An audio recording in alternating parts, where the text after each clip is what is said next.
Hello everyone, and welcome to today's episode of This Is How Not to Bullet Journal, featuring my reading journal that is horrendously underdone for 2021. Stay tuned and enjoy! Okay, so all jokes aside, this is kind of a brutally honest look at how journaling can start off fantastically with great intentions but then go wrong. And unfortunately, this year just hasn't gone right for me in general. I've had a lot of ups and a lot of downs. Just as we get started, I'm going to be lighting one of my candles from my shop. This one is the Sally from Nightmare Before Christmas candle. It smells of fruit and is a very sweet smell to cover up the poisons that she makes, and it is also a very pale blue, which is the same colour as her skin. So yeah, go check that out. These are the two journals that I have used this year. Firstly, we have my Notebook Therapy that's like a faux leather kind of vibe and is really lovely. And then I got another, I think this is also Notebook Therapy, is it? Yep. I got another Notebook Therapy, which is a linen cover and has this really pretty starfall pattern. And I'm actually kind of gutted that with this one I didn't get as much use out of it and I didn't use it as effectively as I could have.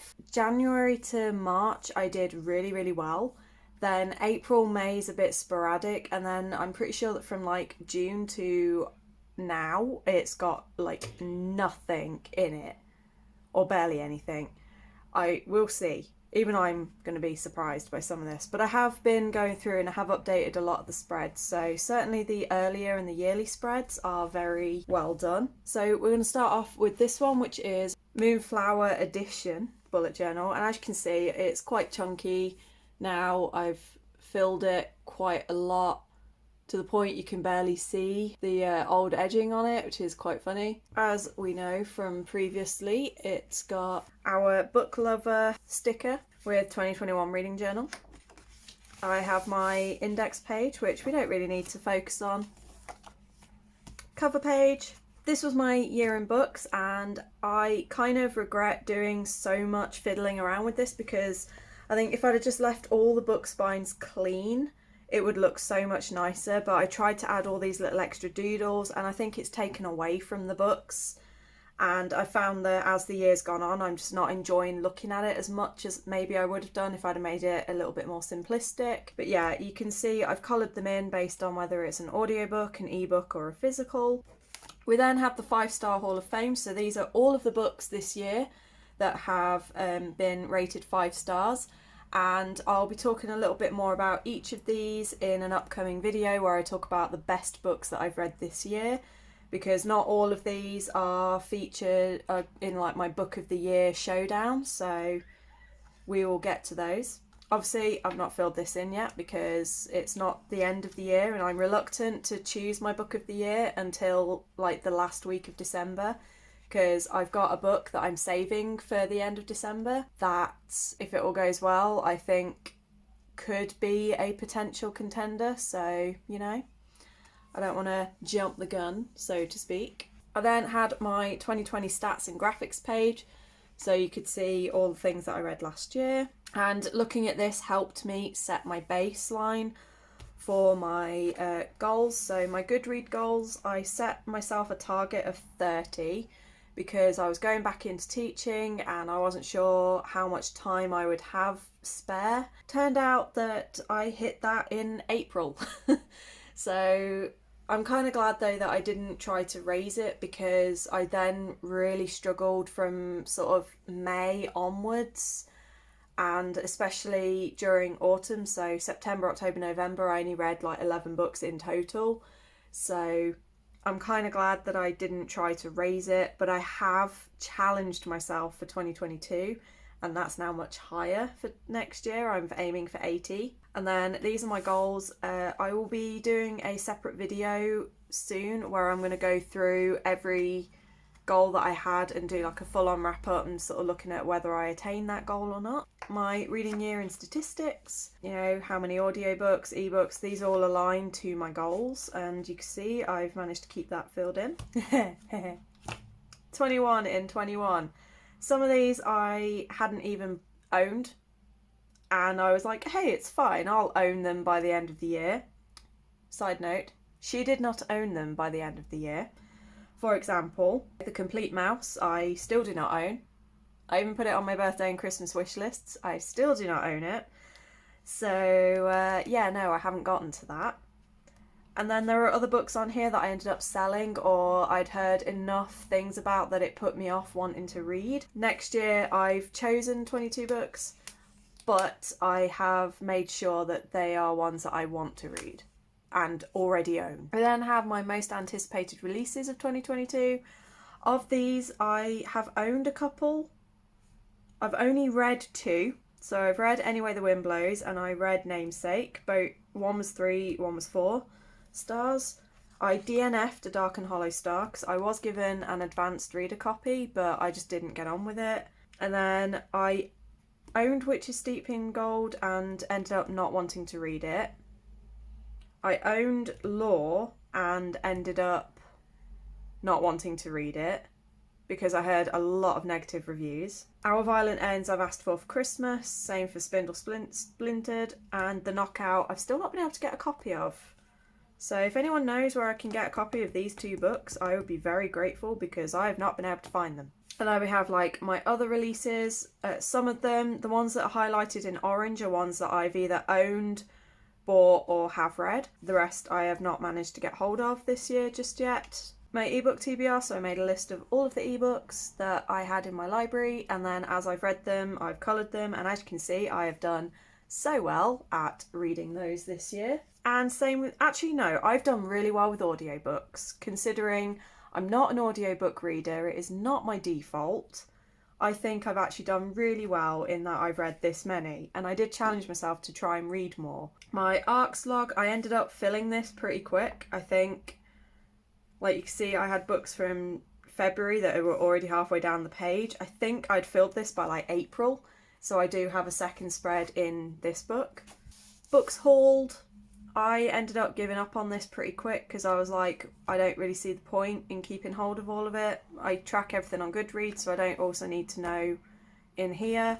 Same with unhauled. Same with wishlist. I keep a wishlist on Amazon and Goodreads, so I don't really need it in here. I don't really know why I included it. Now this one I am keeping and I'm really happy with. So this is my book series, so I wrote down all the series that I'm in the process of reading. The dark grey were the ones that I'd read before 2021, and then the lighter grey are ones that I have read this year. And then what I've done when I've come to setting this up for 2022 is I went through the list, and some of these I have decided I don't have any interest in continuing now. Others I thought I'd decided that but have changed my mind. So Havenfall and Serpent and Dove, for example, I have decided I'm not interested. I don't remember enough about the first books to kind of make me want to keep going. Whereas when I thought I was going to give up on The Beholder, but then when I sat and thought about it, I was like, I actually quite enjoyed that book, and I remember who the main characters were. I remember how it ended. And I remember being kind of like, ooh, who's she going to pick? So now I am considering getting it. And the same with the Truth Witch series. I read the first book. I then haven't read anything since. But when I think about it, I'm like, it was an interesting concept and I do want to give it a go. Manga series. I didn't really read many of these. And Fruits Basket I intended on buying and then didn't. I used to own them all when I was younger.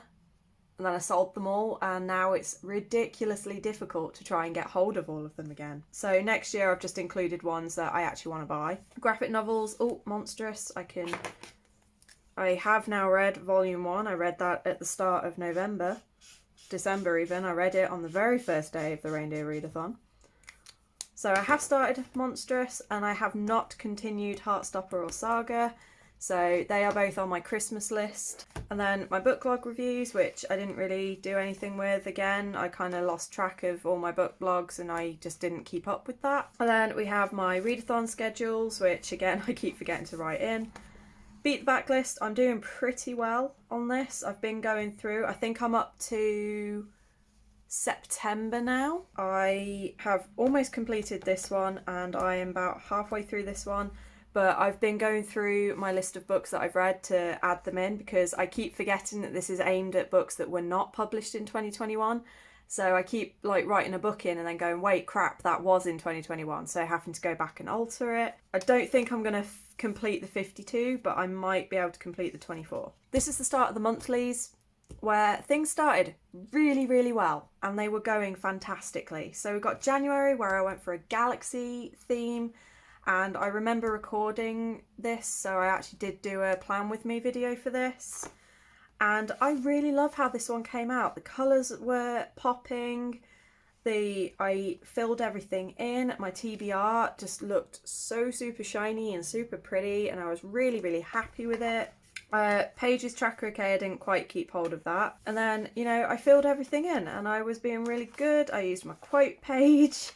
I used my notes and thoughts page, and then I had a spare page, so I did a quote page from Darker Shades of Magic saying, I'd rather die on an adventure than live standing still, which is a quote by Lila, who is probably still my all-time favourite character that's ever been written. And then I got my summary for January. So the best book was House of Earth and Blood. I read 6 books, 29 hours of reading, 2,500. So, you know, I had everything, although I forgot to fill in that, so I need to do that. And then book of the month was Crescent City. Then I did the Medieval-a-thon and by Holly Hart's Books, and I'm hoping that that goes on again next year. And you can see I didn't do so well, but I tried. Then February I went for this little cat theme and I got this beautiful sticker online. Again, I will link to the video that I did this in, so I talk about who I got the picture from. And yeah, again, it went pretty well. I did forget to fill that page. It was going to be a picture of my cats. It was like TBR Pursuit, because I was doing a different TBR game at that point. Tried a different layout for the pages read, which I quite liked, but I don't know if I would do again. Got all my books read. I started to slow down a little bit on this one, but again, I've got my summary. And then we got book of the month. March, I went for like a vintage theme. I didn't do a plan with me video on this one, so this is going to be the first time you lot have all seen it. So I got this like vintage paper that I thought was really pretty, and I had these vintage-esque washi tapes, so I went for kind of like this like old world. And you can see I wasn't so great at filling this in. It was the tropical readathon, even though I wrote tropical because I am dumb, but it was the tropical readathon. The first round is in March and then the second round is in August every year. I had my TBR for this and I think I actually completed quite a few. 1, 2, 3, 4, 5. Okay, I did 5, which wasn't too bad considering I was working full time at that point. Keeping track of everything. Oh, I read more than 5. And then I had my summary. I really like how this one came out. It was just kind of a random idea that I had to use like these wreath type ones to write my answers in, and it actually came out really nice. And then a quote from my book of the month, which was Geekarella by Ashley Poston, and that was, look to the stars, aim, ignite. And then I forgot to do the actual book spread for book of the month because I am that smart. I then thought of a spread to include, which was Kindle Unlimited, so whenever I saw a book on Kindle Unlimited that I was interested in, I made a note of it. But then I discovered with a lot of these, when I went back like 3 months later to download them, they were no longer on Kindle Unlimited. So I was like, oh, well, what's the point? And I came up with the pre-orders because twice in the year I ended up with multiple copies of the same book, which was fine for giveaways and things, but not fine when you're trying to keep on track. April, I think this is where things started going wrong for me in my journal, because I just got the colour scheme completely off. I didn't quite pick the right shades and it was meant to be all cherry blossom and spring and Japanesey, but I think I just chose the wrong colours for it in the end, and I just didn't get it. But I did do a quote from Mulan, which was, "The flower that blooms in adversity is the rarest and most beautiful of all," and I just love that quote. Then I did like my days read. This is where I introduced my heroic TBR, which is my TBR game that is based on My Hero Academia. So again, I will link that video. I apologise if I'm starting to speed up a little bit, but it's suddenly gone very dark outside and I think it's about to rain, so I'm trying to maintain the light where I can. And then notes page that I never used. And then you can see where, again, I've started to taper off at this point, because it was about the end of April that I really started to struggle mentally. May, I just used stickers from my Pipsticks subscription, and I went for like a 1960s groovy type theme. And it set up okay, it looked alright, but it was kind of lazy, and it was kind of at this point that I started realising there were certain spreads that I just don't want to include anymore, because it was just taking so much time to set up every month and I just didn't have the energy for it. June, the quote was from M Shadows, who is the lead singer of Avenged Sevenfold, which is a heavy metal band. I love them. They were one of the very first metal bands that I listened to, and the quote is, "Rock music will never die," because it won't. And I kind of did like all sort of like rock theme, sort of glam rock for this. And you can see I didn't do the My Hero TBR that month. I didn't keep track of my pages. I half attempted to do this, but not very well. And then I just kind of gave up. And then I didn't do any more in that journal. That was the first journal. Like I said, it started off really well and it looked really nice, but then as my mental health started suffering, so did my journal. And then obviously, like I said, I've got my second notebook from Notebook Therapy, which I'm kind of disappointed that I didn't do better with. So we have 2021 part 2 cover page. I then came up with this idea that I saw on, I think it was Pinterest or YouTube, and I was like, yes, I have to try this. And it's a showdown for like book of the year. So I did a randomization of the months, and basically so for October I wrote down the book of the month. For March I wrote down the book of the month, and then once I had both written down, I chose the one that I thought was the best out of the two, which was Archangel's Light. And then eventually I will get to the point where I need to write November's in, which I think is going to go to the Authenticity Project. So I will have One Last Stop and the Authenticity Project. That will be One Last Stop, and then between Archangel's Light and One Last Stop, that's going to be really tough for me to decide, but I think I know who it's going to be. But I'm not going to reveal it because that will be in my wrap up for the year. I then created a last minute reading challenge for myself, Alphabetti Spaghetti, and I've done pretty well with this one. I do still need to update it. I then did a second page for the arcs because, you know, I was falling behind on those. That's it. July, I made a bit of an effort, so I did an ice cream theme. You can't buy happiness, but you can buy ice cream. And that's pretty much the same thing. Yes, it is. And I did my 3 favourite flavours of ice cream. So we've got mint choc chip, don't come at me, raspberry ripple, and bubblegum with raspberry sauce. That's my favourites. Also salted caramel, but it was kind of hard to draw salted caramel. My heroic TBR, my days read that I then forgot to fill in. My pages read, which I also forgot to fill in. And then I kind of lost track. And basically, that was July. August, I did nothing. September, I filled in I printed off the sheets for the Magical Readathon that Book Roast rebooted this year. She's created her entire new world and new readathon, and so I've printed that off, and I did, I think, 2 books. I did enough books that I was able to, like, you know, pass the challenge, because you only had to do 2 to pass the challenge, and I did do 2. I didn't really do anything else. I started setting up November. I was a month late, but I was going to do a witchy theme. And again, I had a massive crash with my mental health in October, November.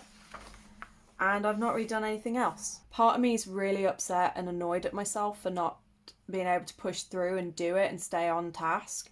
The other part of me has recognised that, you know, it's been a rubbish year. I was having mental health issues from work. My gran passed away, which caused a lot of trouble. And I've just not been in a very good headspace for a lot of this year. And my own health has taken a bit of a turn, and we're now under investigations for certain things that could be causing it. And, you know, I've realised that I just need to accept that my brain needed a break. It's just, you know, different people work in different ways, and sometimes you might have a year where you only do 2 months and then forget or give up. But it's not a problem. It's not a bad thing as long as you're looking after yourself. And I think that's partly why I wanted to do this video for myself as well, to have that little reflection and just remind myself that, you know, this is something that I enjoy doing. And if for some reason I'm having 6 months where I'm not enjoying it, then I'm not going to force myself to do it. I have other things that I can be doing. Next year, I've got a lot of plans. I've got a new journal that I've got opinions on currently, but I do have plans, and I've got my spreads planned out. I now know what layouts I do. I've got my structure in place, and I have already started. I've finished January's and I will be starting February's this week. So my aim is to try and keep at least a month ahead of myself, but we shall see. Let me know in the comments which of these spreads was your favourite for 2021, and what spreads would you suggest for 2022 that you'd like to see me attempt to do? And how has your been? How has your been? That's not English. How has your year been? Have you had a really good month? Have you had a really good year for your reading and your journaling? Has it been a little bit more sporadic like mine, or has it been like some people's and just been completely non-existent because you've taken a year out? But until next time, I'm gonna go because I can tell the light is literally about to go on me and the sky is getting darker as the seconds tick by. I hope you're good, I hope you're staying safe, and until the next video, look after yourselves. See ya!